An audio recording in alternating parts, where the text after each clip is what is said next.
Bonjour à tous. Bienvenue dans la deuxième partie de cette conférence Travail en migration de l'Institut Convergence Migration.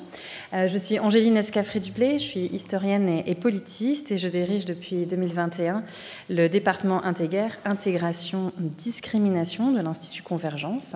Et donc je vais introduire cette table ronde de début d'après-midi. Donc depuis sa création en 2018, le département a constitué un point de rencontre et de débat autour des questions de discrimination, d'intégration, ainsi que des processus de racialisation et de ségrégation à l'œuvre dans nos sociétés, qui ont été particulièrement mis en lumière par des travaux qui ont porté sur le monde du travail. Et c'est ce qui nous a paru intéressant de souligner à travers l'organisation de cette table ronde. On peut rappeler en effet que la mise en œuvre d'une politique de lutte contre les discriminations en France date de la transposition dans le droit français des directives européennes de lutte contre les discriminations ethno-raciales qui portaient sur le monde de l'emploi, la directive 2078, et ensuite sur l'ensemble des domaines de la vie sociale. Cela a engagé la statistique publique à introduire la question du pays de naissance des parents dans ses grandes enquêtes, en particulier l'enquête emploi en continu de l'INSEE à partir de 2005, pour identifier les descendants d'au moins un parent d'immigrés dans les grandes enquêtes qui portaient sur notre société. En outre, on pourrait aussi dire que c'est à l'aune de l'accès à l'emploi que l'article de Dominique Meurs, Ariane Paillet et Patrick Simon dans la revue Population en 2006 a révélé les inégalités qui perduraient chez les descendants d'immigration, qui avaient pourtant été socialisés et scolarisés en France. Et c'est donc un domaine qui a permis de rendre visible la construction des inégalités ethno-raciales dans notre société.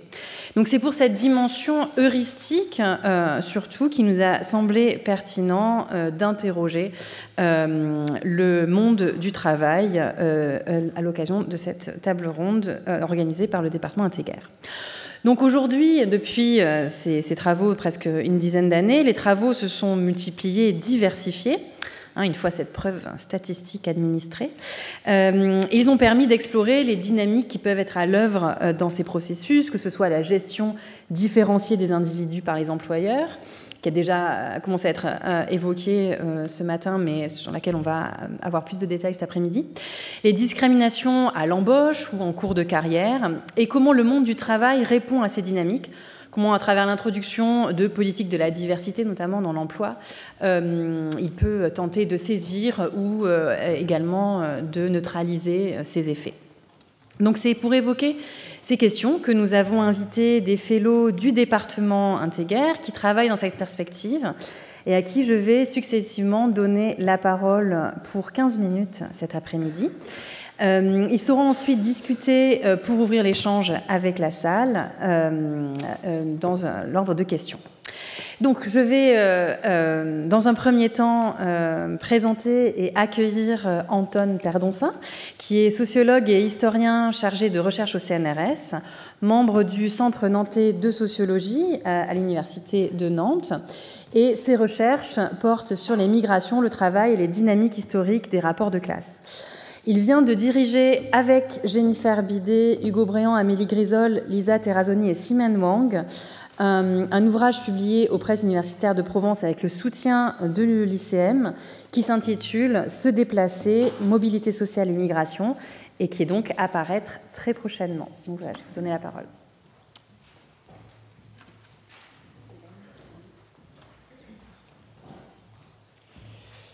Bien, bonjour à toutes et à tous, et un grand merci évidemment à Solène Brun et à toutes les organisatrices de cette très belle journée, de ces deux très belles journées, de me donner la possibilité de vous présenter aujourd'hui quelques réflexions sur l'analyse historique des discriminations raciales et des logiques d'exploitation de la force de travail migrante à partir du cas des travailleurs marocains dans les mines de charbon du Nord-Pas-de-Calais, dont je vais donc vous parler rapidement à partir de maintenant. Alors, il se trouve que le terme de discrimination est un terme que j'ai peu, voire pas du tout utilisé jusqu'à présent pour parler de ce terrain, Sans doute, et vous le verrez, parce que le traitement différencié dont sont l'objet les travailleurs marocains dans les mines de charbon du Nord-Pas-de-Calais est très fortement adossé à des catégorisations nationales qui, a priori, excluent toute perspective même d'un traitement égalitaire dont il s'agirait de montrer que dans la réalité, il fait l'objet de discrimination.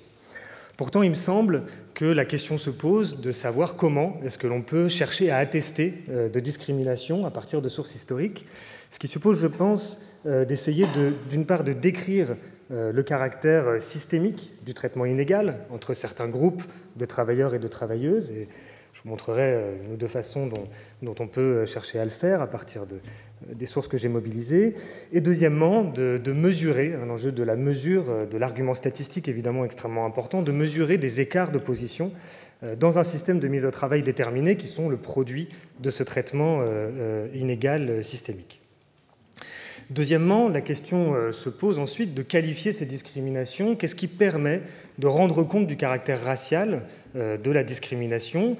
Où là, il me semble que l'un des enjeux, quand on traite de sources historiques notamment, c'est de chercher à décoder les catégories par lesquelles les institutions identifient, classent, catégorisent les travailleurs, selon des catégories qui peuvent être des catégories nationales, ou qui sont dites selon le vocabulaire de la nationalité, mais qui peuvent être interprétées, pour certaines, comme des catégories ethno-raciales. Deuxième chose dans cette voie, il me semble qu'il faut, pour rendre compte du caractère racial de la discrimination, essayer de décrire aussi les voies par lesquelles la racialisation s'opère, dans des formes de continuité et de rupture, vous le verrez, avec la situation coloniale, puisque ces travailleurs marocains sont issus donc, de la domination coloniale française, ce qui nécessite là, pour le coup, de sortir parfois aussi des sources directement liées à la mise au travail pour voir la façon dont s'opèrent ces transferts. Troisième enjeu général, j'essaierai d'inscrire rapidement ces pratiques discriminatoires racistes dans ce que le sociologue américain Michael Buravoy appelle un système de travail migrant, c'est-à-dire, en généralité, de poser la question des rapports entre racialisation et exploitation de la force de travail, qui est une vieille question, mais qui, je pense, peut être reposée de façon intéressante à partir de matériaux historiques, de voir comment circulent des schèmes racistes en même temps que circulent les travailleurs sur lesquels s'appliquent ces schèmes racistes, de façon différente d'ailleurs, selon que l'on est en situation coloniale ou en métropole, et aussi avec la circulation des encadrants, de ces intermédiaires qui ont été évoqués brièvement lors de la première table ronde de ce matin, et dont vous verrez qu'ils jouent un rôle extrêmement important dans la mise en œuvre de ces discriminations raciales. Enfin, il me semble que ce système de travail migrant étudier ce système de travail migrant nécessite d'analyser, d'un point de vue socio-historique, les positions de classe, c'est-à-dire de saisir la façon dont s'articulent les logiques économiques de l'exploitation, les logiques industrielles de la mise au travail, d'une organisation du travail industriel, et la diversité des mécanismes de division, de rapports de domination qui s'expriment dans la position occupée par les individus, par ces travailleurs, dans les rapports sociaux de classe, en l'occurrence ici le rapport de domination lié à la race, mais il pourrait évidemment y en avoir d'autres. Alors l'enquête historique sur laquelle porte cette présentation est une enquête sur les mineurs marocains du Nord-Pas-de-Calais.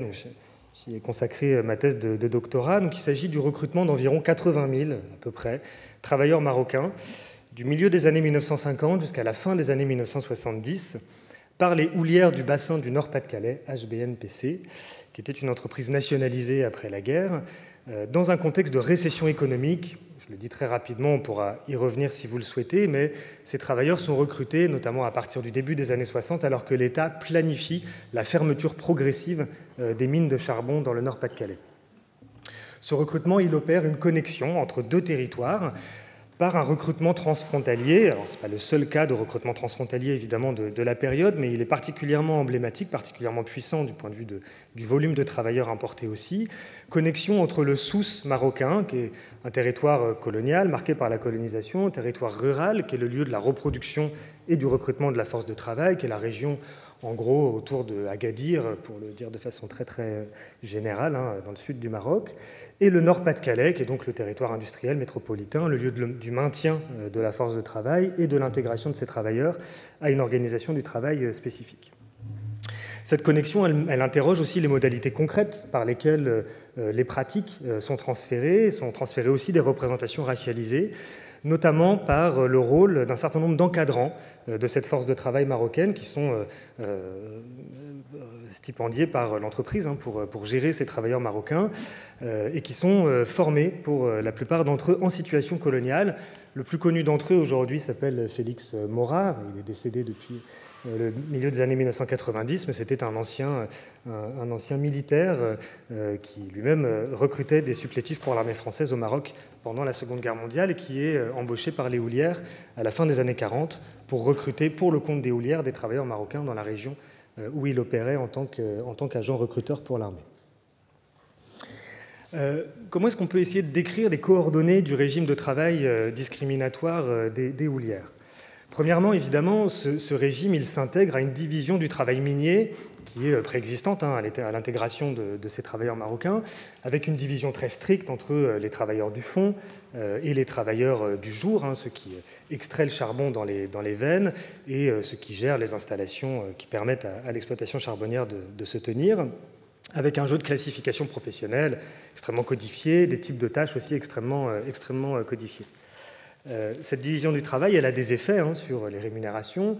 Je ne rentre pas dans les détails, mais on pourra y revenir. Sur la forme des carrières aussi, vous allez le voir. Sur le prestige social aussi d'un certain nombre de tâches. La désirabilité relative d'un certain nombre de tâches, plus ou moins pénibles. Et tout cela posant évidemment la question de la superposition entre ces différentes formes de division professionnelle et des divisions ethno-raciales qui émergent avec l'introduction de la main-d'œuvre migrante. Ce monde professionnel est un monde à statut également, extrêmement important, puisque le statut du mineur, depuis 1947, régule, d'un point de vue technique, d'un point de vue social, l'organisation du travail dans les mines, définit un certain nombre d'accès à des droits également, notamment des droits en nature, le logement, le charbon, la sécurité sociale, un régime de retraite aussi spécifique. Or, les mineurs marocains sont recrutés hors statut, sur des contrats, précisément, des contrats spécifiques de 12 mois ou de 18 mois, qui les placent en marge de cette régulation statutaire de l'emploi dans les mines.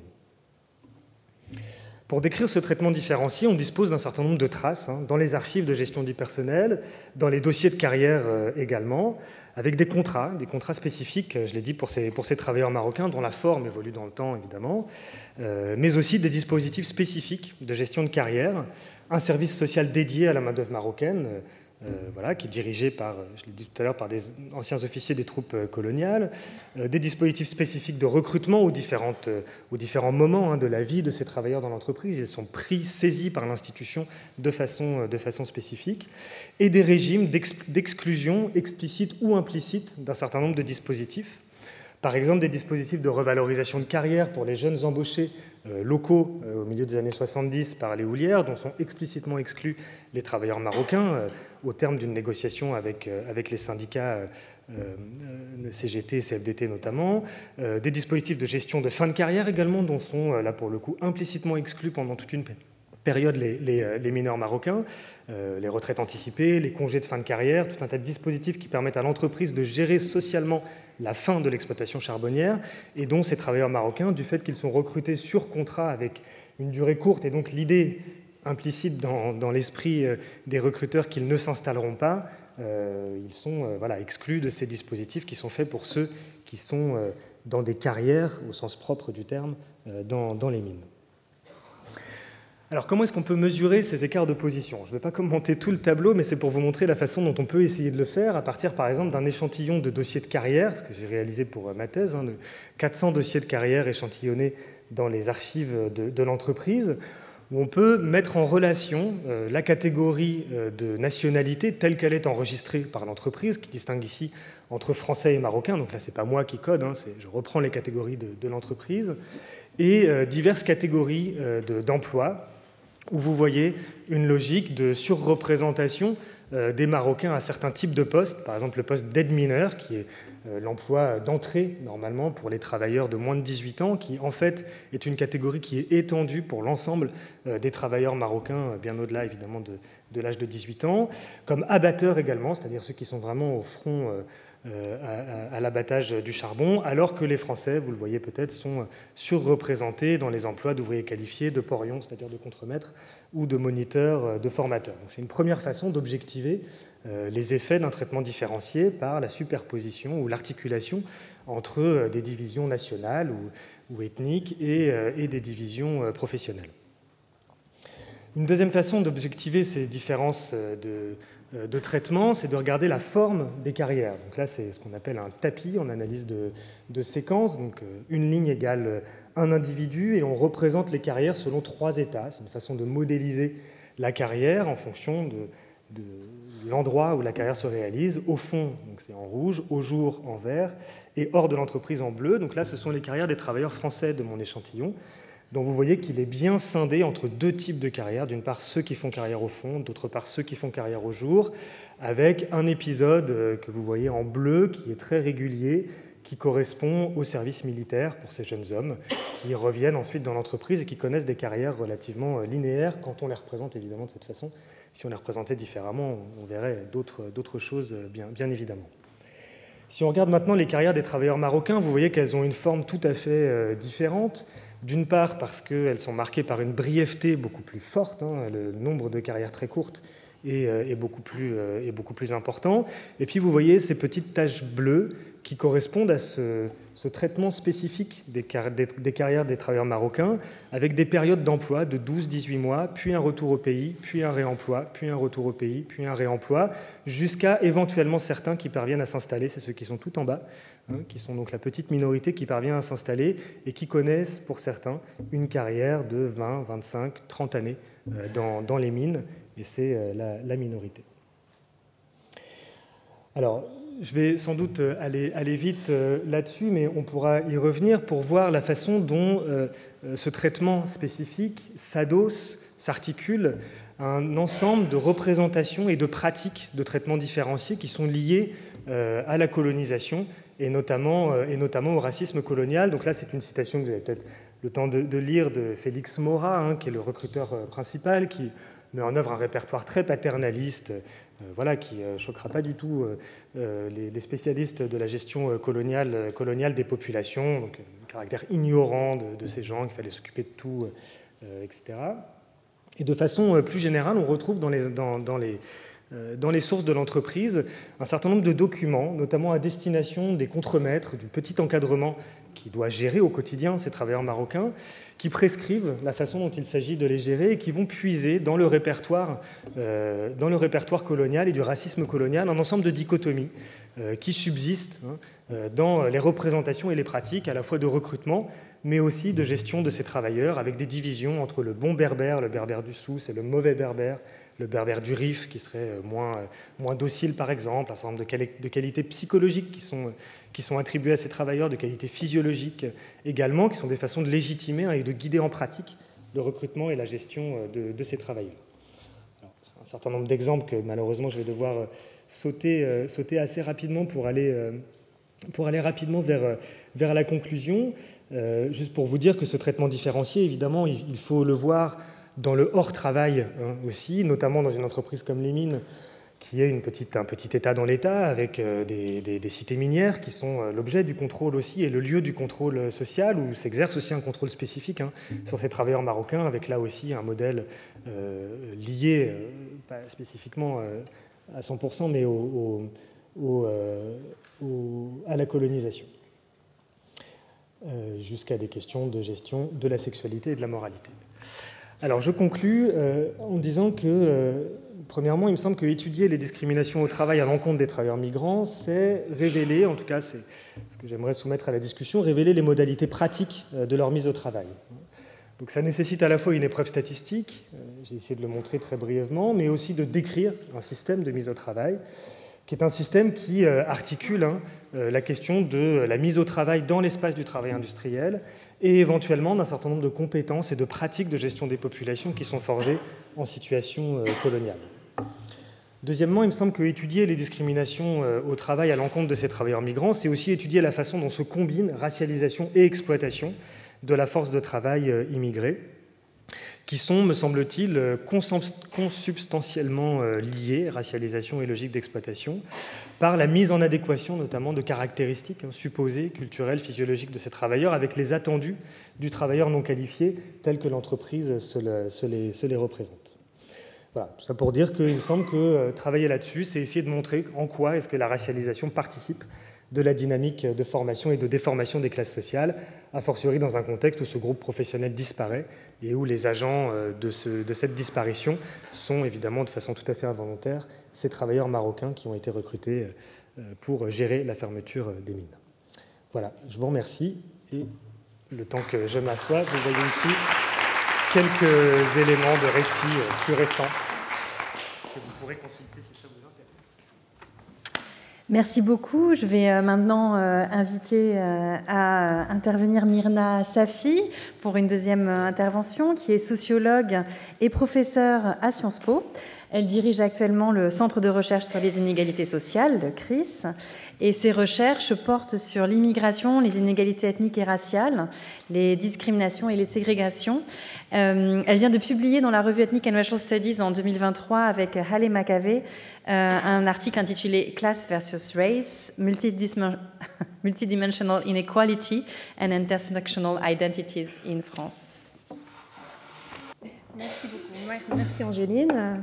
Merci Solène pour l'invitation. Merci à tous les organisateurs. C'est un grand plaisir d'être là aujourd'hui. Donc pour introduire la discussion sur la question de discrimination sur le marché du travail, j'ai décidé de vous parler un petit peu de l'état de l'art sur cette question, de ce qu'on sait sur des mesures de discrimination, notamment en France, et en utilisant aussi les travaux que je mène avec plusieurs équipes en ce moment sur ces questions.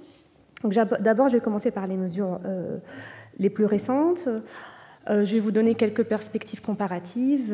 Si on a un peu le temps, j'aimerais discuter un petit peu du lien entre les études sur l'immigration et les études sur les discriminations, avant de conclure très rapidement par les pistes de recherche pour le futur. Donc d'abord, la discrimination sur le marché du travail. Malheureusement, je vais vous parler beaucoup de discrimination à l'embauche, donc le titre est un petit peu abusif. En fait, on assiste depuis maintenant une vingtaine d'années, en réalité, mais ça s'est vraiment accéléré les 5-6 dernières années, à une prolifération d'études sur la discrimination dans plusieurs pays, pas uniquement en France, mais on m'a dit, alors je ne les ai pas comptées, mais on m'a dit, les personnes qui mènent des méta-analyses sur ces questions, on m'a dit que la France est la championne, donc on pourra analyser d'ailleurs pourquoi, de production de ces mesures par méthode expérimentale. Donc je suis sûre que vous en avez déjà entendu parler parce que c'est plutôt bien couvert par les médias. Donc ce qu'on appelle en anglais les correspondence studies, donc ou les audits. Donc en fait, en gros, l'idée c'est que on arrive à mesurer la discrimination de manière très précise en envoyant des CV identiques à des entreprises, et le fait qu'en fait, dans le domaine de l'emploi, on puisse utiliser de plus en plus les job boards, donc en fait les plateformes de recrutement en ligne, a beaucoup aidé à l'émergence et le développement de ce genre d'études. Et ces études ont un gros avantage, c'est qu'elles sont standardisées, on peut les répéter presque à l'identique, on peut les comparer entre pays, etc. Ce qu'on sait en fait de ces études en France, c'est que la discrimination, à raison de l'origine ethno-raciale, est persistante et elle est forte. Elle touche en particulier les populations dont l'origine suggérée dans ces études est africaine, nord-africaine ou d'Afrique subsaharienne. Il n'y a pas on trouve en fait des niveaux de discrimination systématiques, quel que soit le type de métier ou le niveau d'éducation. Les légères baisses qu'on détecte, c'est vraiment à des niveaux d'éducation élevés, comme je vais vous le montrer dans quelques instants. Il y a une composante liée à la religion musulmane qui a été démontrée dans plusieurs analyses, et une composante aussi liée à la préférence pour la majorité. Cette idée aussi qu'on préfère travailler avec des personnes dont on est sûr que la maîtrise de la langue est acquise. Alors, nous avons mené avec une équipe, on est 6 en fait chercheurs, on a travaillé avec la DARES, on est des économistes et des sociologues, et on a en fait produit une des dernières analyses de la discrimination, de mesure des discriminations sur le marché du travail en France. Alors pardon, j'ai quelques slides en anglais que j'ai pas eu le temps de transformer ce matin, de traduire ce matin. On a vraiment comme vous le voyez en fait, une grosse ampleur. En fait, on arrive aujourd'hui à produire ce type de mesures sur de gros échantillons. C'est là où aussi on a avancé dans la recherche. Donc, dans notre cas, on a mené une étude par testing sur quasiment 3 ans. On a en fait collecté 13 000 observations, plus de 13 000 observations avec de nombreux métiers, de différentes catégories de candidats. Et on a mesuré à la fois la discrimination à raison du genre et à raison de l'origine et leur interaction. Et on a en fait commencé à publier là-dessus juste des mesures très descriptives. Alors, très rapidement, ce qu'on obtient, en fait, alors, en ce qui concerne l'origine, là, ce qu'on mesure, c'est vraiment la discrimination envers les populations dont l'origine suggérée est maghrébine. Et c'est vraiment la mesure très classique dans ce type d'analyse, c'est tout simplement, on compte le nombre de rappels des candidats dont l'origine suggérée est majoritaire. On compte également ce nombre-là pour les candidats et les candidates dont l'origine suggérée est maghrébine, et on fait le ratio, et c'est vraiment la mesure standardisée dans ces études. Et nous, on a trouvé un ratio de 1,48, ce qui veut dire en gros que les candidats majoritaires, ou les candidates majoritaires ici, ont 1,5 fois plus de chances de recevoir un rappel suite à l'envoi d'un CV. Donc on est à des phases très très préliminaires en fait du recrutement. Et on détecte d'ores et déjà des écarts très élevés. Alors juste à titre de comparaison, si on fait le même exercice pour la discrimination à raison du genre, on a en moyenne 0 discrimination. Donc on est dans un ratio qui est proche de 1 et en fait qui n'est pas en l'occurrence ici significatif. Alors je vais filer un petit peu cette métaphore parce que vous allez voir, c'est assez, je pense, riche d'enseignement. Donc après, on peut regarder l'interaction de l'origine et du genre. Ce qu'on voit, là aussi, ce n'est pas des résultats nouveaux, mais c'est des résultats mis à jour. En quelque sorte, on trouve aussi que la discrimination tend à être un peu plus faible, mais quand même substantiellement élevée pour les maghrébines, comparativement aux maghrébins. Alors, ce qui est vraiment un fait stylisé, c'est que quand on mesure ces discriminations à raison de l'origine, on trouve systématiquement des écarts, quel que soit en fait le métier. Donc là, vous voyez tous les métiers qu'on avait dans notre testing, et en fait, on ne voit qu'une baisse de la discrimination que pour les niveaux vraiment de qualification élevés. À titre de comparaison, là aussi, la discrimination à raison du genre, qui est en moyenne 0, en fait, elle varie énormément. Et on a vraiment des métiers où on a une forte discrimination, en fait, plutôt donc, au détriment des femmes. Donc les hommes ont plus de chances, en fait, d'être rappelés dans ces métiers-là. Et on voit petit à petit, en fait, cela s'inverser, jusqu'au point qu'en fait, pour les métiers les plus qualifiés, qui sont aussi très masculinisés, on a exactement le pattern inverse, c'est-à-dire le fait qu'on observe que les hommes sont discriminés. Donc on a d'un côté une variation de la discrimination du genre, et en fait une très forte stabilité de la discrimination à raison de l'origine. Alors, une des peut-être de richesses de notre testing, c'est que comme il porte sur un gros échantillon, on a une couverture sur la France qui est plutôt bien. Et donc, on utilise un peu cette couverture pour vous montrer aussi la variation. Donc là, si on mesure de manière agrégée les discriminations qu'on a observées à raison de l'origine, donc maghrébine, sur le territoire français, et là, en fait, vous voyez l'échelle, une échelle logarithmique, parce qu'on en fait, si on est en dessous de 1, en gros, ça veut dire qu'on observe une discrimination inverse de celle attendue, c'est-à-dire que ce sont les populations majoritaires qui, dans ces endroits-là, reçoivent moins d'appels, et on est de plus en plus rouge si la discrimination envers les populations maghrébines est élevée. Donc on voit qu'il y a quand même une variation géographique, mais que globalement, la carte est plutôt rouge. Et ça aussi, c'est très différent par rapport à la discrimination à raison du genre, où là, vous voyez qu'on a en fait, on a plus de variabilité, c'est-à-dire qu'on a vraiment, même à l'échelle géographique, des départements où on observe en moyenne plutôt de la discrimination envers les hommes, et des départements où on observe de la discrimination donc, envers les femmes. Alors, juste comment ces résultats comparent par rapport à ce qu'on sait déjà? En fait, ces résultats confirment déjà des choses qu'on sait, parce qu'il y a eu ce papier maintenant un peu séminal de Kylian et son équipe, qui a montré, en comparant 9 pays, que la France avait des niveaux élevés. Et d'ailleurs, en fait, si on compare par rapport aux résultats de Kylian, donc en moyenne, ils avaient trouvé qu'en France, on avait un ratio de l'ordre de 1,43, qui n'est pas très différent de ce qu'on trouve, et plus spécifiquement, quand on regarde dans le papier de Kilian les mesures sur en fait, les MENA, c'est-à-dire qu'en fait, ici, ils mettent ensemble les Nord-Africains et les populations d'origine moyen-orientale, en fait, on trouve un ratio un peu plus faible que ce qu'ils trouvent.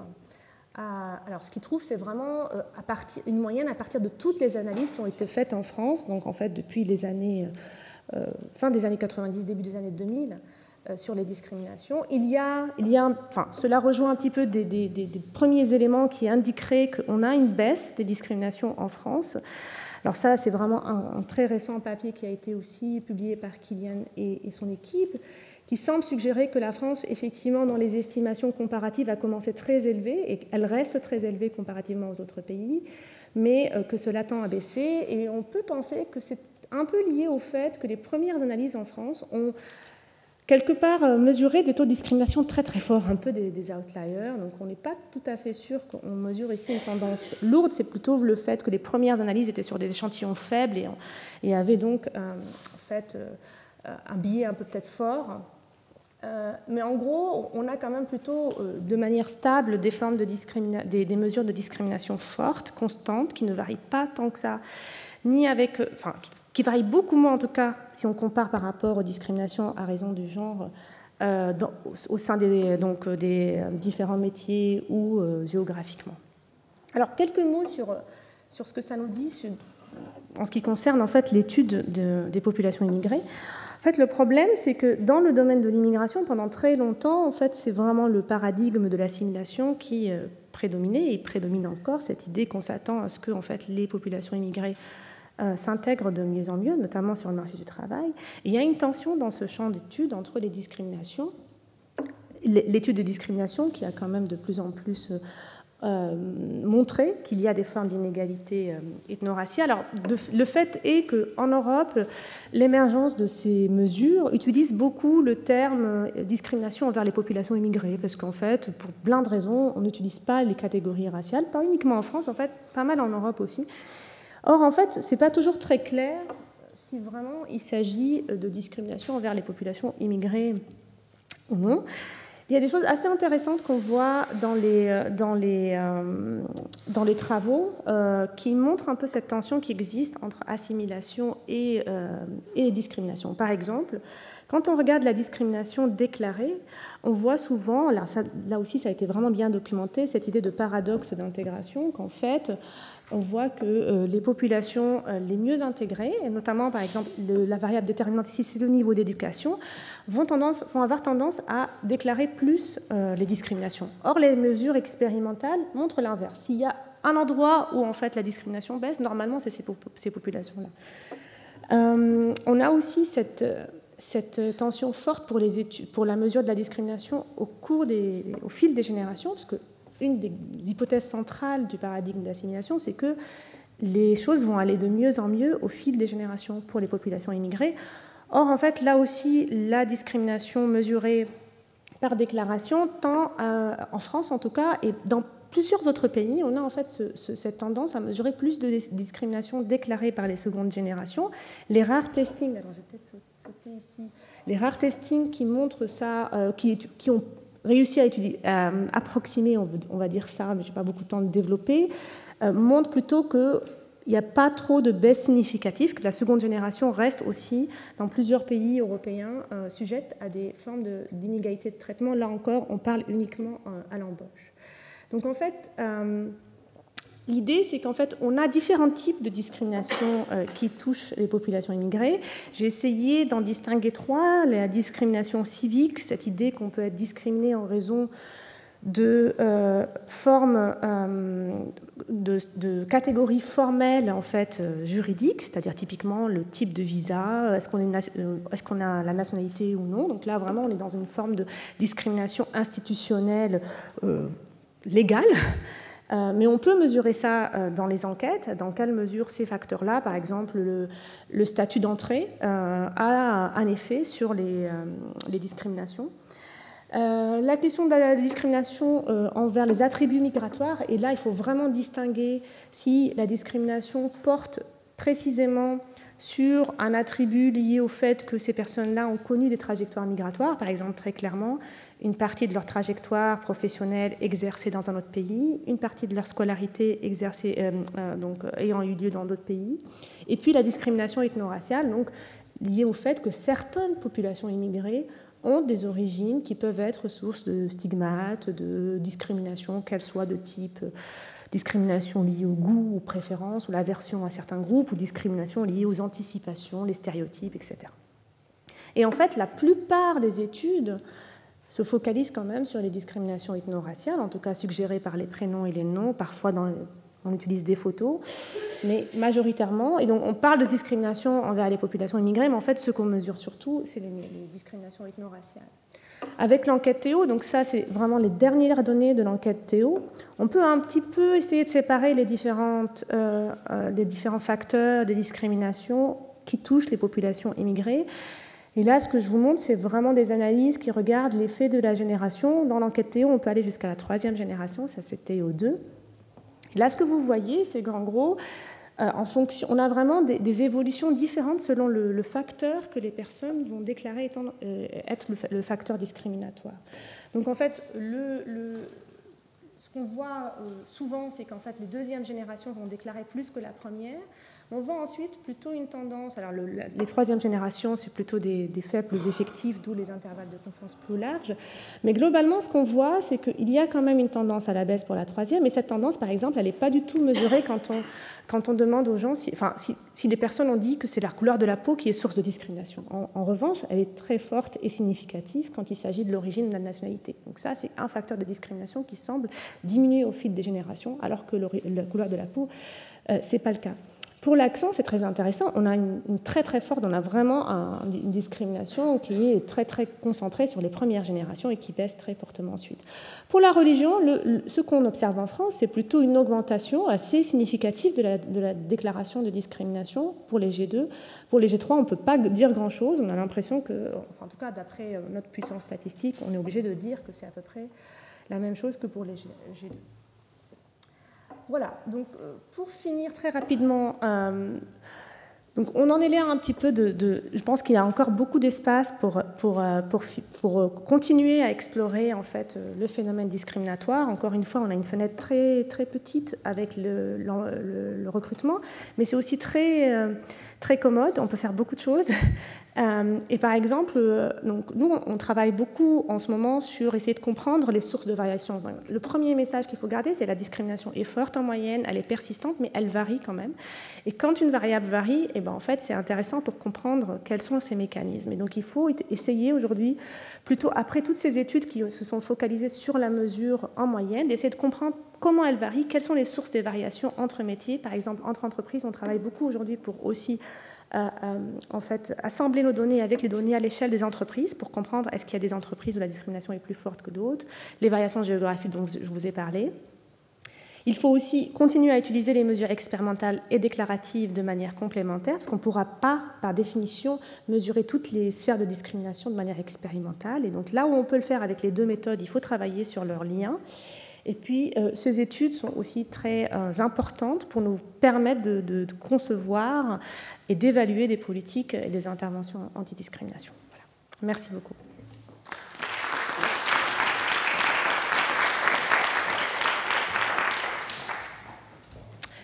Merci beaucoup pour cette présentation. Du coup, je te laisse peut-être chercher ton PowerPoint pendant que je te présente. Donc, j'ai le plaisir d'accueillir maintenant Laure Bérény, qui est sociologue et politiste.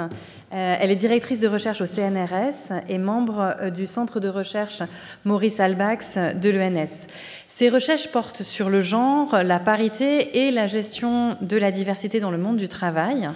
Et elle vient de publier aux presses de Sciences Po en 2023 « Le management de la vertu », la diversité en entreprise à New York et à Paris. Et donc c'est dans le fil de cette de cette publication qu'elle prend la parole aujourd'hui. Merci. Alors, donc aujourd'hui, je vais vous parler du côté des politiques managériales de gestion donc, de la diversité et éventuellement des luttes contre les discriminations et, si possible, ethno-raciales. Alors, très rapidement, qu'est-ce que le management de la diversité? Parce que ça ne va pas de soi et que précisément l'un des grands intérêts du terme diversité, c'est le flou et le caractère très plastique, très polysémique de ce terme. Donc qu'est-ce que j'appelle management de la diversité, qui était mon objet d'étude? C'est l'ensemble des programmes managériaux donc qui sont mis en place. En l'occurrence, j'ai travaillé dans des entreprises qui célèbrent les bénéfices de la différence, de l'équité et de l'inclusion. Donc vous voyez que c'est très flou. Ça reste très flou. Ce sont à la fois des discours et des images, donc des discours managériaux qui sont répétés à la fois par les patrons, les grands dirigeants d'entreprise, les cabinets d'experts du management, etc., ou dans les brochures qui circulent au sein de l'entreprise. Ce sont des images qui illustrent ces discours, donc des fonctions. Alors les fonctions sont des fonctions justement de ce qu'on appelle les managers de la diversité, qui sont parfois dédiés à cette spécialité dans les plus grandes entreprises et qui ont donc pour rôle de mettre en œuvre en fait, ces politiques au quotidien. Et enfin, ce sont bien sûr des programmes variés, des formations, des événements de sensibilisation, par exemple la semaine de la diversité, la semaine du handicap, etc. Des campagnes de communication qui peuvent s'adresser soit aux salariés, soit aux clients. Des sessions spécifiques de recrutement qui vont cibler, par exemple, des populations particulières qui sont sous-représentées dans le management. Des indicateurs, des réseaux de salariés, là aussi regroupés autour de leurs identités. Et enfin, des programmes philanthropiques. Donc je vais très vite, mais en gros, c'est pour vous dire que c'est une très grande variété de programmes. Voilà, je vous ai mis quelques images de la diversité qui sont tirées des grandes banques d'images qui alimentent les sites internet de toutes les grandes entreprises françaises, américaines ou autres. Et vous voyez que vous avez un mélange de pictogrammes et de représentations très abstraites de la diversité et des représentations plus incarnées de la diversité. Et je reviendrai sur cette dimension-là. On voit aussi que ce sont des jeunes cadres qui sont représentés et qui sont représentés comme étant mis au service du projet de l'entreprise, convergeant autour de ce projet. Alors l'enquête que j'ai menée donc a porté sur les services qui gèrent la diversité, donc qui sont spécialisés dans la gestion de la diversité au sein de grandes entreprises. Et j'ai donc mené l'enquête dans les régions de New York et de Paris, au cours des années 2010 principalement. Et donc les questions que je me suis posées, donc voilà, ça c'est la couverture du livre qui est tirée de cette enquête. Que veut dire la principale question, c'est qu'est-ce que ça veut dire la diversité en entreprise, hein, au-delà de cette formule extrêmement floue et abstraite, et en particulier quels sont les liens entre cette catégorie managériale de diversité et des questions ethno-raciales. Et deuxièmement, quels sont les liens entre cette catégorie de management de la diversité et plus largement les normes d'égalité portées par le droit et les politiques publiques. Donc voilà les deux principales questions qui ont guidé mon travail. Et pour approcher ces questions, j'ai pris deux partis pris principaux. Le premier, c'est d'étudier les managers et leur travail, alors que beaucoup d'études jusqu'à maintenant, voilà, c'était plutôt concentré à la fois sur les discours et sur, en gros, l'impact des dispositifs. Et le deuxième parti pris, c'est de comparer la France et les États-Unis, en l'occurrence, mais dans le but de dénaturaliser cette notion de diversité qui a circulé dans le monde entier et qui apparaît comme une catégorie transnationale qui se décline partout de la même manière. Alors, très rapidement, je vais donc aborder trois dimensions. Donc, d'abord, je vais parler un peu du management de la diversité, de son essor en France et aux États-Unis. Je vais très rapidement évoquer quelques convergences transatlantiques avant de m'attarder davantage sur les spécificités françaises, en essayant de vous montrer qu'on a assisté en France à une triple déracialisation du management de la diversité. Alors, le management de la diversité est né aux États-Unis dans les années 1980. C'est là que la formule a été inventée. Mais son histoire, en fait, plonge ses racines dans l'histoire des politiques publiques et du droit antidiscriminatoire, bien sûr, aux États-Unis. Je ne vais pas revenir en détail sur cette histoire, mais en gros, dans les années 1960, il y a des grandes lois et des grandes politiques qui mettent en place un cadre juridique antidiscriminatoire avec deux piliers, l'affirmative action et l'equal employment opportunity. Et les entreprises américaines, dans les années 1970, mettent en place des programmes pour répondre à ces injonctions du droit. Et dans les années 80, dans un contexte de backlash et de remise en cause des mouvements progressistes, mais aussi de triomphe du marché, apparaît cette notion de diversity management qui va se diffuser très largement dans le monde des affaires américain dans les années 1990. Alors, en France, la notion de management de la diversité, elle apparaît dans les années 2000. Et elle est une réponse des grandes entreprises françaises face au renforcement du cadre antidiscriminatoire français, qui est lui-même une réponse aux injonctions de l'Union européenne. Et donc on assiste dans les années 2000 à une coalition disparate d'élites pour la diversité, à la fois des organisations patronales, des professionnels des ressources humaines, des entrepreneurs de la diversification des élites, ou encore des hauts fonctionnaires. Et cette décennie, elle est jalonnée en particulier par la Charte de la diversité en 2004, qui est une initiative purement patronale, purement volontariste, par le label diversité qui est créé en 2008, cette fois-ci par l'État. C'est-à-dire que c'est véritablement l'État qui commence à définir des critères d'évaluation de la diversité dans les entreprises et dans les administrations aussi. Et on assiste à une institutionnalisation de ces politiques dans les années 2010. Donc là, je vous ai mis juste le premier texte de la Charte de la diversité, donc, qui a été signé par une trentaine de grands patrons en 2004 et qui mentionne très très discrètement qu'il faut que les patrons signataires s'engagent à refléter la diversité de la société française, notamment sa diversité culturelle et ethnique, ce qui est une phrase arrachée de haute lutte par ses promoteurs. Donc, je ne vais pas m'attarder beaucoup sur ce qui réunit les politiques managériales de la diversité dans les deux pays. Il y a trois éléments. Le premier, c'est l'utilitarisme, c'est-à-dire que dans les deux pays, on a un discours qui met la lutte contre les discriminations, la célébration des différences, de l'équité, de l'inclusion au service de la performance et du profit. Le deuxième élément de convergence, c'est qu'aux États-Unis comme en France, on assiste à une dilution des dimensions ethno-raciales qui étaient clairement explicitées dans les premières politiques d'égalité mises en place par les entreprises, par exemple aux États-Unis dans les années 1970. Donc on a un discours abstrait qui célèbre toutes les différences individuelles, y compris les parcours, les savoir-être, les diplômes, etc. Et enfin, ces politiques nous montrent toutes les recherches qui ont été menées sur la question. Ces politiques sont symboliques, c'est-à-dire qu'elles demeurent à la surface des organisations de travail. Elles n'ont que très peu d'effet sur les routines gestionnaires et donc elles n'ont que très peu d'effet sur la position des groupes minoritaires dans les organisations de travail. Je vous ai mis là une représentation qui a beaucoup circulé de ce qu'appelle la roue de la diversité, donc une représentation de la diversité qui justement dilue la dimension ethno-raciale dans une infinité d'autres caractéristiques individuelles ou organisationnelles. Et ici, un schéma qui avait été diffusé notamment par le cabinet Deloitte en France pour synthétiser les avantages économiques des politiques de la diversité. Donc on retrouve des arguments tels que l'optimisation des talents, la conquête de nouveaux marchés, la stimulation de l'innovation, etc.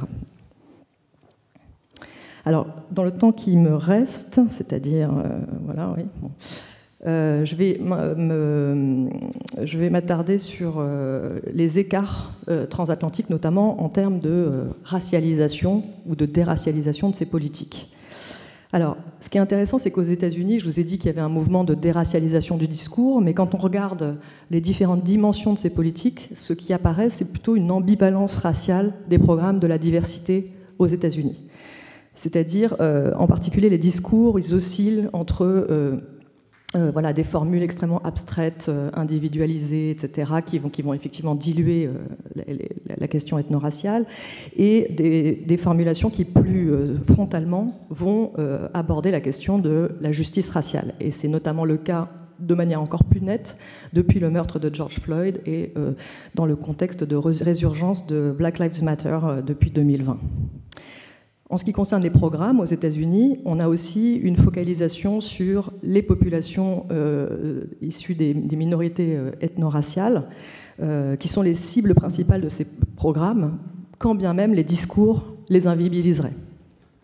Et enfin, et ça c'est une dimension qu'on voit assez rarement dans les travaux sur la question, aux États-Unis, la racialisation des politiques de la diversité, elle apparaît à travers, dans les corps, dans l'identité des managers de la diversité, puisque ceux-ci et celles-ci sont très majoritairement issus des minorités ethno-raciales, et que les employeurs utilisent cette identité minoritaire des responsables diversité pour signaler la sincérité de leur engagement antiraciste auprès de l'opinion publique, des tribunaux, des pouvoirs publics, etc.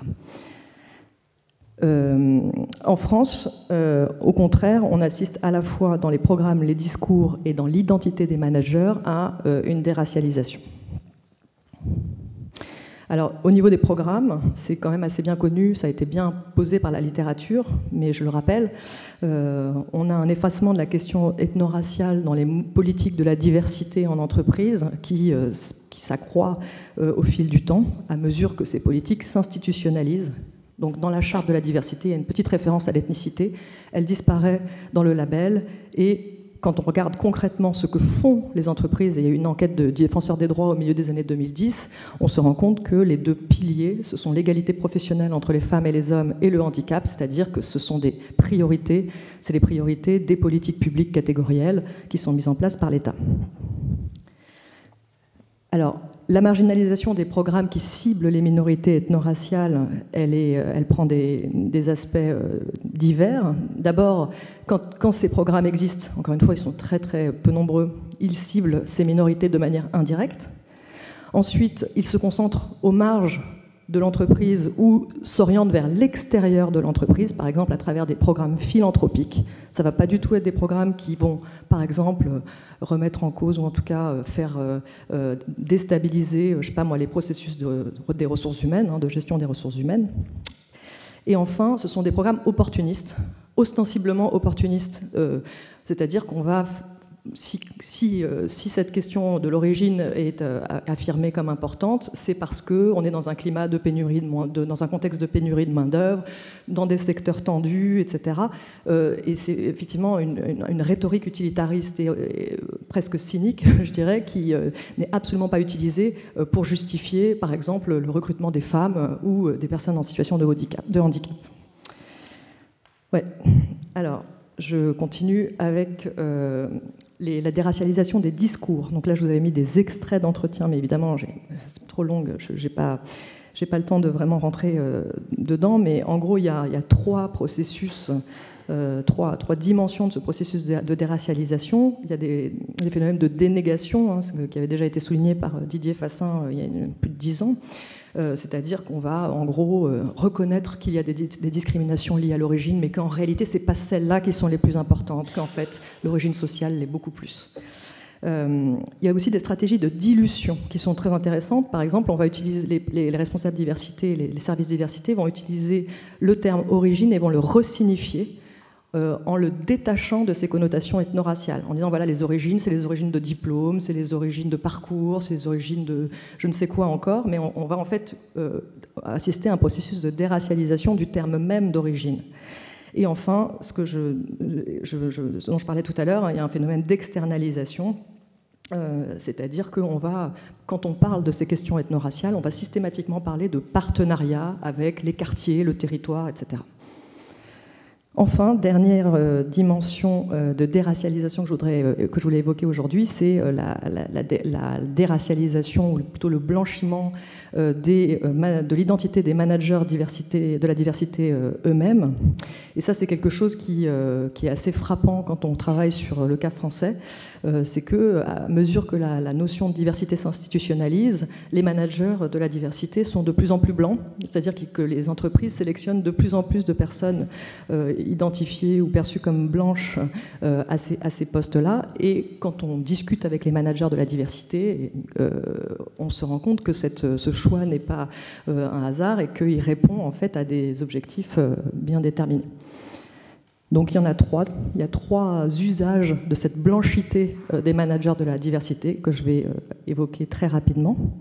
Le premier, c'est d'élargir la diversité. C'est-à-dire qu'un manager ou une manager de la diversité blanche, ça permet, du point de vue des organisations, de signifier que les programmes vont au-delà de la diversité des origines. C'est-à-dire que ça permet d'afficher le souci de définir la diversité de manière universaliste, transversale, en se détachant de la question raciale.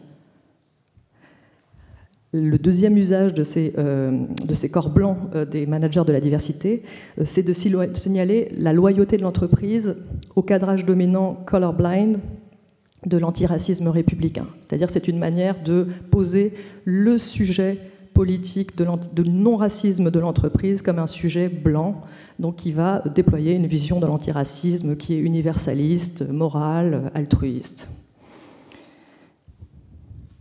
Enfin, troisième usage de cette identité ethno-raciale minoritaire, c'est de signaler l'ancrage gestionnaire de la diversité, puisque finalement la blanchité, et d'ailleurs aussi la masculinité, sont considérées comme des caractéristiques qui permettent de signaler la neutralité de l'expertise, la distance à la cause et aussi la loyauté aux intérêts de l'entreprise.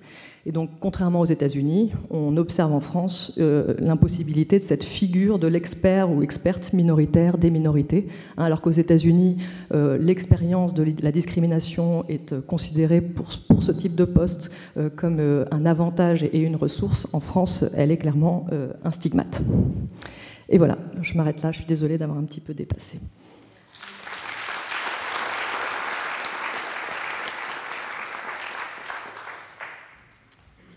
Merci beaucoup pour ces trois interventions qui étaient passionnantes et je vous remercie d'avoir accepté de répondre à notre invitation et à la demande qui vous était faite. Je vais maintenant passer la parole à Fred Salin, qui est doctorant à l'EHESS et qui prépare une thèse de sociologie sur la mise au travail des réfugiés et qui coordonne aussi au sein de l'ICM le projet Datasile avec Karen Akoka. Donc pour 10 minutes de discussion des interventions et puis pour lancer quelques questions d'abord à nos intervenants et ensuite qui pourront susciter d'autres questions dans la salle. Merci.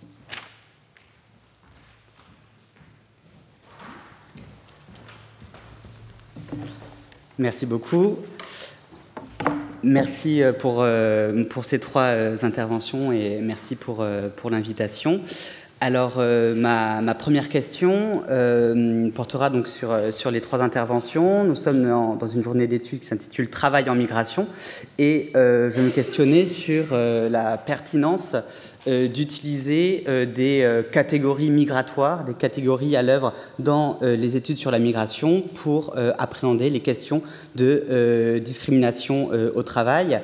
La question de la discrimination, elle est plutôt abordée au niveau du genre et de la race, et vous avez évoqué, mais de manière différente, donc j'aimerais bien que vous reveniez sur ces questions. La place, par exemple, des statuts migratoires, des différences de titres de séjour, des enjeux épistémologiques à articuler les statuts d'entrée et la discrimination au travail. Donc cette question, elle se pose de manière différente peut-être pour vos trois interventions.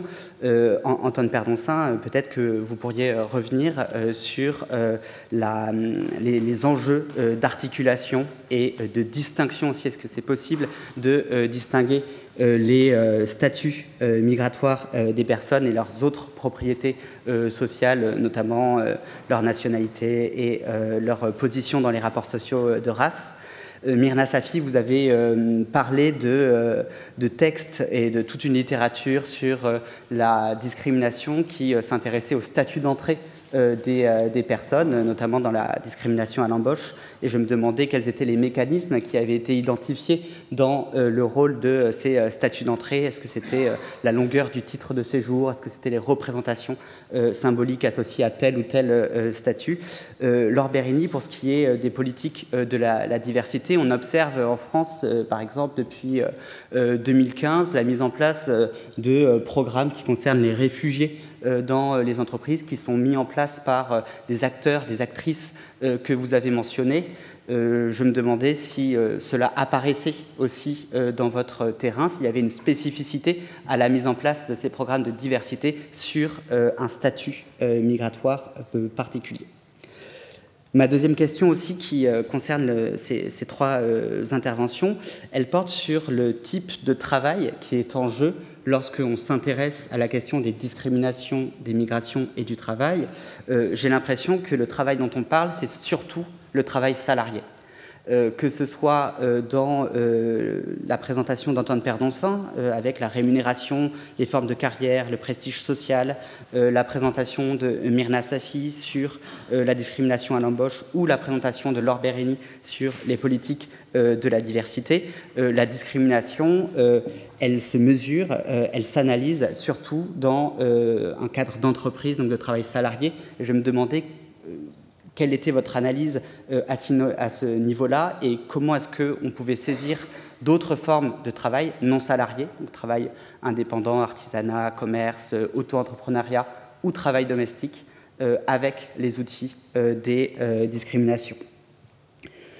Ma troisième question, elle va, et vous pourrez choisir les questions auxquelles répondre. Ma troisième question, elle porte sur la spécificité du travail comme site d'analyse des discriminations. On le voit, les discriminations, elles peuvent se mesurer et s'analyser dans les rapports à la police, dans l'accès au logement, dans l'accès aux droits. Et qu'est-ce que vous voyez comme spécificité du travail dans cette analyse des discriminations? Est-ce qu'il s'agit d'une spécificité du répertoire normatif utilisé à travail égal, salaire égal? Est-ce qu'il s'agit d'effets spécifiques des discriminations, avec par exemple, dans le cas de la présentation d'Antoine Perdonsin, une sorte de causalité circulaire entre une racialisation qui produit de la subordination économique, qui produit en retour et qui vérifie en retour des phénomènes de racialisation.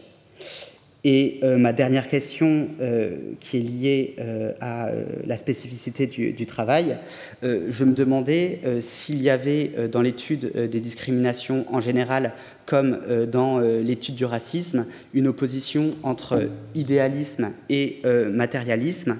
Le sociologue Eduardo Bonilla Silva, dans son analyse du racisme structurel, il dénonce une représentation idéaliste du racisme qui définit comme un ensemble d'idées, de croyances qui ont le potentiel de susciter des actions préjudiciables aux minorités raciales. Il l'oppose à cette représentation idéaliste, donc une représentation matérialiste du racisme. Je me demandais si c'était quelque chose d'important pour vous de travailler à une analyse matérialiste de la discrimination et qu'est-ce que ça voulait dire. Merci. Merci beaucoup pour cette discussion. Donc je vous propose de reprendre la parole peut-être dans le sens où vous avez pris la parole avant et de répondre aux questions de Fred, et puis après on pourra ouvrir la question dans la salle. Donc Anton, je vous donne la parole. Oui, merci Fred. Déjà, je ne pourrais pas répondre à toutes tes questions qui, à mon avis, nécessiteraient une très longue et lourde discussion. Alors, peut-être sur la première question, le rapport à la thématique générale.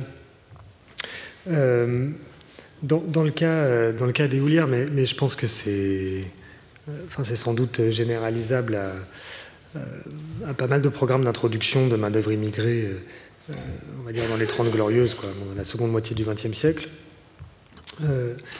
La question des statuts d'entrée, des titres de séjour, me semble-t-il, pour les entreprises était relativement secondaire, dans le sens où soit cette question était cadrée par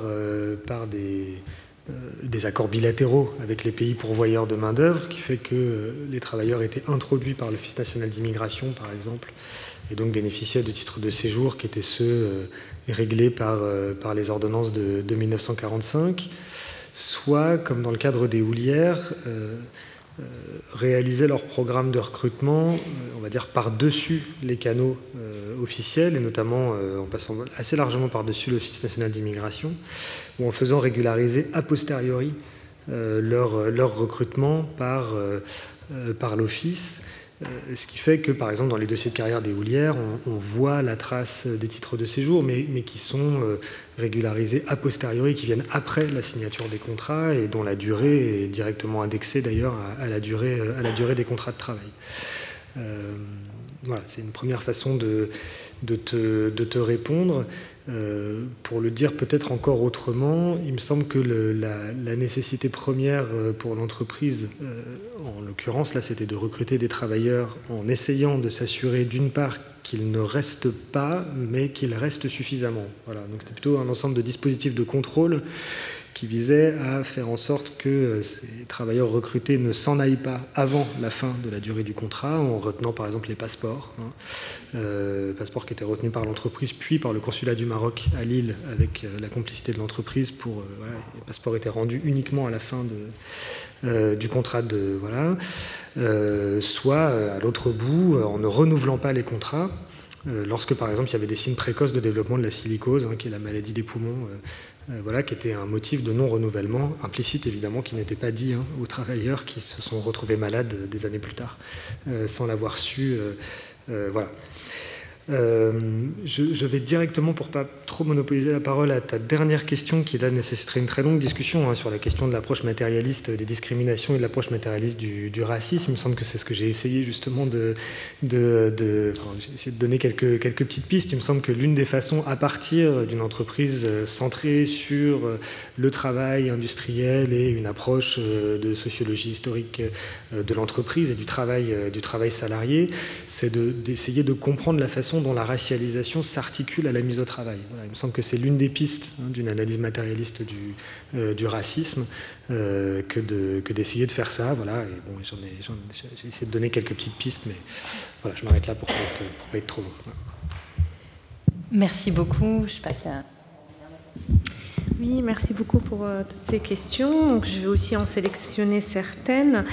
D'abord, donc, catégorie migratoire et discrimination. Et c'est vrai que j'ai essayé un petit peu d'introduire cette idée qu'en fait, la plupart des travaux sur les discriminations, en tout cas expérimentales, portent plutôt sur les discriminations ethno-raciales. Et mon propos, en fait, c'était surtout pour dire que ce n'est pas uniquement les populations immigrées, et pas tous les immigrés, ni tous les descendants d'immigrés qui sont en fait exposés aux discriminations ethno-raciales. D'ailleurs, en France, on sait que des populations non immigrées, qui sont des populations natives, qui sont en fait les Français natifs de DOM, déclarent le plus de discrimination dans l'enquête Théo, donc à raison de l'origine ethno-raciale. Donc, ce n'est pas un phénomène qui touche uniquement les immigrés, et il ne touche pas tous les immigrés. Et alors qu'il y a un usage un peu abusif lié à ce problème qu'on a avec le vocabulaire ethno-racial, de parler de discrimination vers les populations immigrées quand on parle en fait de discrimination ethno-raciale. En fait, pour pouvoir analyser ça, il faut juste se mettre... Alors, la définition un peu restreinte de la discrimination qu'on utilise dans ces travaux expérimentaux, c'est vraiment de dire on a un traitement, on envoie un signal qui est observé par l'employeur potentiel, et ce signal, il est en fait en soi, il déclenche une inégalité de traitement. Et donc, en fait, le signal, si on l'envoie, si le signal est un prénom ou un nom, on sait qu'il peut signaler l'origine, mais d'ailleurs, il peut signaler aussi la classe sociale. Il y a beaucoup de travaux sur ça, le genre, et aussi facilement, on peut facilement le signaler par le nom et le prénom. Mais immigré, enfant d'immigré, c'est pas évident. Comment on le signale ? Et en fait, ce n'est pas une catégorie en fait, discriminatoire en soi. Il faut aussi se dire ça quand on travaille sur les discriminations de population immigrée. Ce n'est pas marqué sur notre tête qu'on est immigré. Si on définit cela par le fait juste d'avoir connu une trajectoire migratoire, Donc on est né dans un pays, on vit dans un autre pays, où nos parents sont nés dans un pays, dans un autre pays, et nous on vit et on est né dans le pays d'études. Et donc en fait, pour le faire, il y a des analyses expérimentales qui essaient d'envoyer des signaux qui sont ce que j'appelle les attributs migratoires. Par exemple, le fait d'avoir dans la scolarité une partie de la scolarité à l'étranger. Donc là, on a vraiment ce qu'on essaie d'envoyer comme signal, c'est qu'il y a une trajectoire migratoire. Et il y a aussi des travaux qui essaient d'envoyer des signaux sur notamment aujourd'hui, il y a beaucoup de travaux sur le fait d'être réfugié. Et les travaux montrent des choses un petit peu, d'abord pas très très concordantes. Il y a un petit peu quand même des résultats mixtes. Par exemple, il y a une étude en Allemagne qui montrait que réfugiés permettait plutôt d'améliorer l'employabilité, le statut réfugié notamment parce qu'il y a eu une forme après la crise des réfugiés, une forme de volonté d'aider, d'insérer les réfugiés sur le marché du travail. Mais en général, dans les études observationnelles, on trouve que le statut réfugié est un statut très défavorisé par rapport à l'emploi. Donc voilà, je pourrais en développer davantage. En tout cas, on peut travailler sur ça. Avec l'enquête Théo, on travaille sur ça en observationnel parce on pose la question aux gens de savoir quel est le statut d'entrée, le premier statut d'entrée, et on peut regarder si ces personnes-là déclarent plus de discrimination. Et ce qui ressort, c'est intéressant, c'est qu'en fait, le problème, c'est un peu ce que vous disiez aussi, c'est que le statut légal, c'est souvent en lui-même quelque chose qui trie. Parce qu'en fait, on le sait, on le documente, ça trie beaucoup. En fait, les immigrés sont très triés au préalable par le type de visa ou d'entrée qu'on leur donne. Donc si on essaye de mesurer ça correctement, ce qu'on trouve au final, c'est que le statut légal en soi semble plutôt, quand on a un statut un peu plus stable en début d'entrée, il semble réduire assez logiquement l'exposition aux discriminations. Alors, là, je réponds à une autre question. Donc, on n'a pas beaucoup parlé des employeurs. Les employeurs, pourquoi ils feraient ça ? Quels sont les mécanismes ? C'est la question que vous avez posée. En fait, les mécanismes sont plutôt de type les employeurs anticipent des trajectoires moins stables, moins de fiabilité des migrants selon leur statut légal. Donc le fait qu'on ait une autorisation, d'ailleurs le statut légal des migrants parfois donne des droits de travail très différents selon les pays. Et il y a une littérature aujourd'hui émergente qui insiste sur le fait que dans les démocraties occidentales, c'est vraiment la stratification civique qui est de plus en plus utilisée pour en fait créer des accès différents aux opportunités, notamment au marché du travail. Et donc en fait, on trouve vraiment que les employeurs prennent ça en compte parce que pour eux, c'est des coûts que de renouveler des papiers, c'est des coûts que des travailleurs qui deviennent vulnérables légalement parce que leurs papiers ne sont plus valides, etc. Et puis il y a aussi le fait que c'est intéressant sur le marché du logement, par exemple, c'est très intéressant parce que là aussi on voit des effets sur le marché du logement. Parce qu'on peut voir, c'est-à-dire que ce sont des signaux qui, quand on donne sa carte de séjour, ça devient visible. C'est un peu comme l'origine ethno-raciale. C'est un signal. Donc ce signal peut induire une égalité de traitement et peut être capturé dans les analyses sur les discriminations. Voilà, je peux peut-être dire 2 mots sur la spécificité du travail. Alors, le travail entrepreneurial, peut-être, oui, en fait, vous avez raison, c'est très important de le dire, c'est-à-dire qu'en fait, de facto, le travail se prête bien à une mesure de discrimination, encore une fois, comprise comme inégalité de traitement de manière très, très restreinte, mais du coup, très parlante, très vite, aussi avec une possibilité d'administration de la preuve quand même très forte, je trouve. Et en plus, le travail, ça compte pour tout le monde. C'est quand même un premier facteur d'accès aux ressources. Et il détermine plein d'autres facteurs. Donc, c'est quand même très important de l'étudier. Et en plus, c'est une interaction. Souvent, donc, on a vraiment cet aspect qui est quand même très proche de la conception de la discrimination, qui est en fait qu'il faut qu'il y ait interaction pour qu'il y ait discrimination. Donc il faut qu'il y ait prise de décision en défaveur de certaines catégories. Mais c'est vrai qu'on gomme l'entrepreneuriat. Et pour les populations immigrées, de manière classique, la littérature insiste beaucoup que les immigrés sont des entrepreneurs. L'immigré middleman, c'est vraiment les premiers travaux sur l'immigration, le capital social des immigrés, l'entrepreneuriat immigré, c'est quand même très très étudié dans cette... Et c'est vrai que c'est un petit peu sous-estimé du coup de facto par les travaux sur les discriminations. Alors on sait que là aussi, ça passe pas mal par des normes aussi légales, c'est-à-dire que par exemple en France, 20% du marché du travail, on estime à 20% à peu près le marché du travail qui est légalement juste fermée aux immigrés, aux étrangers, pardon, donc non européens. Et la plupart de ces emplois qui ne sont pas autorisés, en fait, sont des professions libérales et de l'entrepreneuriat. Donc là aussi, il faut nuancer un peu cette image de l'immigré middleman, parce qu'il y a beaucoup d'obstacles qui sont en fait de facto des obstacles discriminatoires, mais souvent institutionnels et légaux, qui font que ce n'est pas vraiment très facile pour les immigrés d'être entrepreneurs. Alors, merci pour ces questions. Alors, peut-être je vais répondre sur les catégories migratoires. Les réfugiés sont vraiment à la marge de tous ces programmes.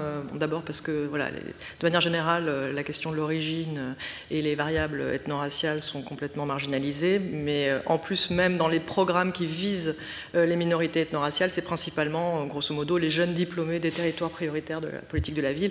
Et les programmes qui concernent les réfugiés sont pris en charge par les directions du mécénat, la fondation dans les grandes entreprises, et donc dans un registre humanitaire voilà, qui dilue complètement cette dimension-là. Je vais répondre aussi sur la spécificité du monde du travail, parce que je pense que pour les politiques de diversité, il y a vraiment une double spécificité.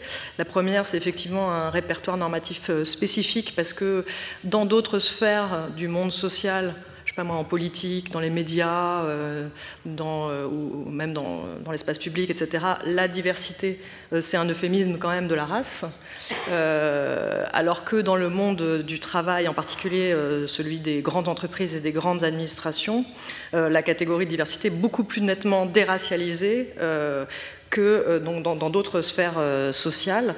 Et je pense que c'est ça la spécificité de la déclinaison du terme de diversité dans le monde du travail, c'est qu'on parle de diversité de genre, de neurodiversité, enfin ça se décline de manière beaucoup plus individualisée et ça s'éloigne très nettement de la signification ethno-raciale. Deuxième caractéristique, à mon avis aussi, spécificité du monde du travail, c'est que c'est peut-être dans le monde du travail que le terme de diversité est le plus mis en avant. C'est peut-être en particulier les grandes organisations privées du travail qui vont se présenter comme les avant-gardes du combat, de la lutte contre les discriminations et de la promotion de la diversité, parce que ces grandes entreprises, finalement, ont intérêt à afficher leurs investissements vertueux pour des tas de raisons, et elles ont intérêt à s'afficher comme les avant-gardes de la lutte contre les discriminations et à faire passer l'État, les pouvoirs publics, les associations comme étant à la traîne, et en fait finalement des organisations complètement archaïques qui n'auraient pas mis les moyens et véritablement engagé une volonté de lutter contre ces discriminations, ce qui est un discours complètement en décalage avec effectivement les pratiques, enfin plusieurs manières de les regarder, mais en tout cas c'est quand même assez intéressant de voir à quel point le monde des grandes entreprises privées préempte ce discours et de la lutte contre les discriminations et une promotion de la diversité. Et enfin, sur la dernière question sur idéalisme et matérialiste, ça me fait penser que, effectivement, c'est important d'avoir ça en tête parce que, bon, grosso modo, les politiques de la diversité depuis le début, c'est des politiques symboliques qui passent principalement par des discours. Donc on va faire des formations, on va communiquer, on va dire que c'est pas bien de discriminer, qu'il faut être inclusif, il faut être équitable, puis on fait que ça. Et même historiquement, c'est non seulement des discours, mais c'est des discours qui vont, comme je le disais tout à l'heure, évacuer tous les rapports de pouvoir, la question des inégalités, ça va être un discours très irénique, très harmonieux sur la célébration des différences, etc. Donc c'est à la fois des politiques discursives et des discours qui sont déracialisés. Et récemment, depuis le meurtre de George Floyd et le regain de Black Lives Matter aux États-Unis, on assiste en fait à une re-radicalisation, une re-racialisation du discours de la diversité dans les grandes entreprises américaines qui vont, par exemple Disney, Facebook ou autres, qui vont affirmer leur bonne volonté de lutter, je le disais tout à l'heure, contre la justice raciale, ce qui n'est quand même pas un terme anodin, qui est vraiment connoté politiquement. Et on assiste en fait finalement à une re-racialisation du discours, mais qui s'en tient à ça, c'est-à-dire qu'il va y avoir par exemple des consultantes et des consultants qui ont été socialisés dans le mouvement Black Lives Matter, qui vont faire des formations à des hauts cadres de grandes entreprises américaines, qui sont évidemment tous blancs et en très grande majorité des hommes, pour leur apprendre le langage du racisme systémique, du privilège blanc, de la fragilité blanche, etc. Donc des discours qui apparaissent quand même assez radicaux, assez nettement racialisés, qui il y a quelques années auraient été totalement inimaginable dans le monde de l'entreprise privée, mais finalement cette re-racialisation et re-radicalisation des discours, elle s'accompagne d'une reproduction à l'identique des normes et des pratiques gestionnaires. Et je pense qu'il y a effectivement là un vrai problème, parce que le mouvement antiraciste américain, une partie de ce mouvement s'engouffre un peu dans cette opportunité de présenter des discours radicaux dans le monde du travail, sans peut-être véritablement mesurer à quel point ces discours radicaux, ils sont cooptés, ils sont instrumentalisés par les directions d'entreprise pour effectivement apparaître plus progressistes et à l'avant-garde du combat antiraciste. Merci beaucoup pour ces réponses structurées et, à ces questions qui étaient tout à fait pertinentes. Merci beaucoup pour cette discussion. Maintenant, il nous reste une petite dizaine de minutes s'il y a des questions dans la salle. Et donc, un micro va circuler pour vous permettre de poser votre question. Et je veux bien que vous vous présentiez pour dire d'où vous parlez pour nos interlocuteurs. Merci.